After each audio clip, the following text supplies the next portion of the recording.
దేవునికి స్తోత్రములు. దేవుని బిడ్డలారా అంతా క్షేమంగా ఉన్నారండి. ప్రతిరోజు ప్రభువారు చక్కటి వాగ్దానాల ద్వారా మనతో మాట్లాడి మనల్ని ఎంతగానో ఆశీర్వదిస్తూ ఉన్నారు. ఆయనకే మహిమ. అంతా క్షేమంగా ఉన్నారండి. అందరూ కూడా ప్రభుని క్రీస్తు వారి యందు విశ్వాసం ఉంచి పవిత్రమైనటువంటి ఆశీర్వాదాలు, దేవుని మేళ్ళు పొందాలని ప్రభుని బట్టి అందరినీ ఆశీర్వదిస్తూ ఉన్నాను. ఆయనకే మహిమ. ఈరోజు దేవుని వాగ్దానం ద్వితీయోపదేశకాండం 31:5. నిబ్బరము కలిగి ధైర్యముగా నుండుడి. ఎంత గొప్ప వాగ్దానమో చూడండి. దేవుడు మనకిచ్చే గొప్ప వాగ్దానం నిబ్బరము కలిగి. నిబ్బరమనగా చాలా గుండె ధైర్యంగా ఉండాలి, చాలా గట్టిగా క్రీస్తు వారిలో స్థిరత్వంగా ఉండాలి. నిబ్బరము కలిగి ధైర్యముగా ఉండుము. మరి దేవుడు అంటున్నారు, నీ జీవితంలో, నా జీవితం, మన జీవితాల్లో ఆందోళన, భయము, పిరికితనం వెంటాడుతుంది. కాబట్టి నిబ్బరము కలిగి ధైర్యముగా నుండుడి. మరి మన జీవితాల్లో ధైర్యాన్ని విడవకుండా ప్రేమగల దేవుని కొరకు నిత్యము కూడా విశ్వాసాన్ని కాపాడుకుంటూ ఉంటే ప్రభుని క్రీస్తు వారు నిన్ను అన్ని విషయాల్లో హెచ్చిస్తారు, ఆశీర్వదిస్తారు. మాట ఇచ్చేటప్పటికైనా నరుడు కాదు. కాబట్టి నీవు ధైర్యాన్ని కలిగి ఉన్నావా ప్రియ సహోదరి?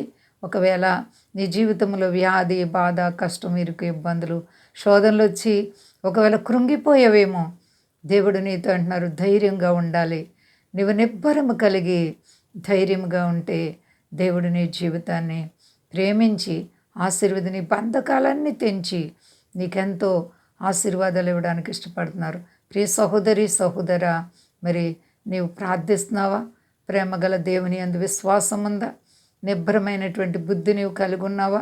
ఆత్మీయ జీవితంలో బలా నమ్మకమైన కుమారుడా, బలా నమ్మకమైన కుమారి అని పిలిపించుకునే యోగ్యత నీవు కలిగి ఉన్నావా? దేవుడు నిన్నెంత ప్రేమిస్తున్నారు. నీ కొరకు ఆయన తన యొక్క ప్రాణాన్ని పెట్టారు, రక్తాన్ని కార్చారు. కాబట్టి ఇంత గొప్ప దేవునిలో నీ విశ్వాసం ఎలా ఉందో పరిచయం చేసుకుంటున్నావా? దేవుని యొక్క ప్రేమ ఎప్పటికీ కూడా మన నుంచి దూరం కాదు.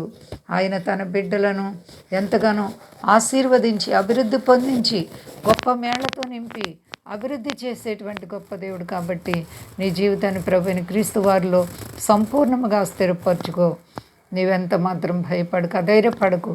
దేవుడు నీ చెయ్యి విడిచిపెట్టని దేవుడు, నిన్ను ఆశీర్వదించి ఉన్నత స్థితికి ఎదిగించే దేవుడు. కాబట్టి ఎవరు భయపడకండి. అంతా క్షేమంగా ఉన్నారండి. ప్రార్థించుకుందాం. ప్రేమ నమ్మకమైన మా యేసయ్య గొప్ప దేవని ప్రేమను బట్టి ప్రభు గత కాలం అంతా కాపాడావు. ఎంత గొప్ప దేవుడు ప్రభ. అన్ని సమయాల్లో పగటికి పగలు, రాత్రికి రాత్రి నీవు మమ్మల్ని కాపాడుచు ఉన్నావు. నీకు వందనాలు, స్తోత్రాలు ప్రభ. మా దేశాన్ని, దేశ నాయకులను కాపాడండి, సర్వ ప్రజలను కాపాడండి, మీ దాసులను, దాసురాలను కాపాడండి. అవును ప్రభా, మేము నిబ్బరం కలిగి ధైర్యంగా ఉంటే శత్రువైన సాతాను మమ్మల్ని ఏమీ చేయజాలడు. సాతాను కాల్చండి, మహిమ పొందు. శక్తి కలిసేనామా నడుచున్నాను తండ్రి, ఆమేన్. అందరికీ వందనాలండి. మా కొరకు, పరిచర్య కొరకు అందరూ ప్రార్థించండి. ప్రభువారు మిమ్మల్ని, మీ బిడ్డలను, మీ కుటుంబాలను దీవించి ఆశీర్వదించునుగాక. ఆమేన్.